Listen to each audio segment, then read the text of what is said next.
Ottawa delays EV mandate implementation amid pressure from tariffs and the car industry. Welcome to Wake Up Canada News. I'm Brant Wilder. This next article comes from the Epoch Times and sent to us by Dr. Ann Gillies. The federal government's plan to incrementally impose electric vehicle sales on car manufacturers and importers will be delayed, Prime Minister Mark Carney says. Carney made the announcement just 2 days after the meetings with his cabinet in Toronto. He said the EV mandate is adding liquidity issues for car manufacturers in the current economic state. The financial challenges that these producers have, they've got enough on their plate right now, he said, end quote. The Prime Minister said 2026 model year vehicles will be waived from the electric vehicle availability standard requirements. An immediate 60-day review of the EV mandate will also be launched, and Ottawa will explore options to bring more affordable EVs to Canada. The move was announced along with other measures seeking to help sectors of the Canadian economy that have been most impacted by the sectoral tariffs imposed by U.S. President Donald Trump. Those tariffs have targeted steel, aluminum, automobiles, and copper. 71% of Canadians want EV mandate scrapped.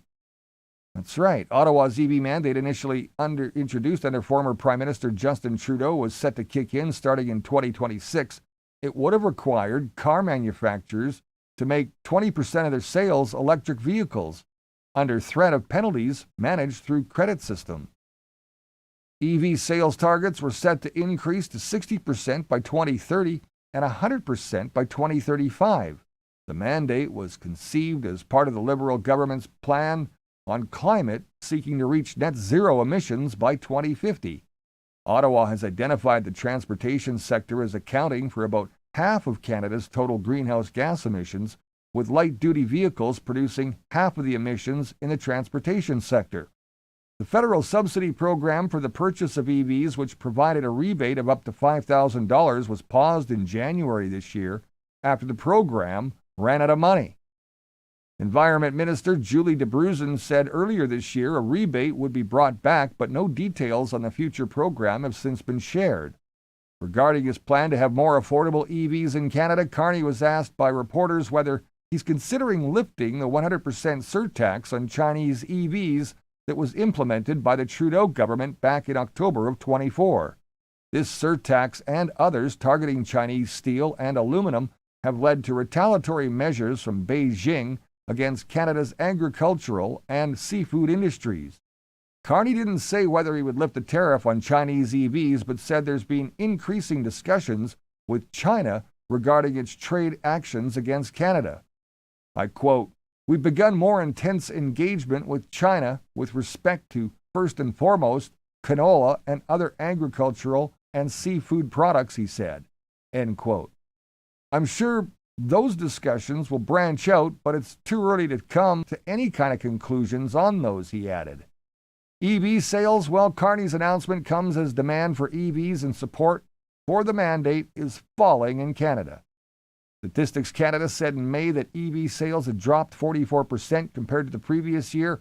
Meanwhile, a recent Leader poll found little support for the mandate among Canadians, with 71% of respondents saying banning the sale of new gas cars by 2035 is unrealistic and that the plan should be rolled back.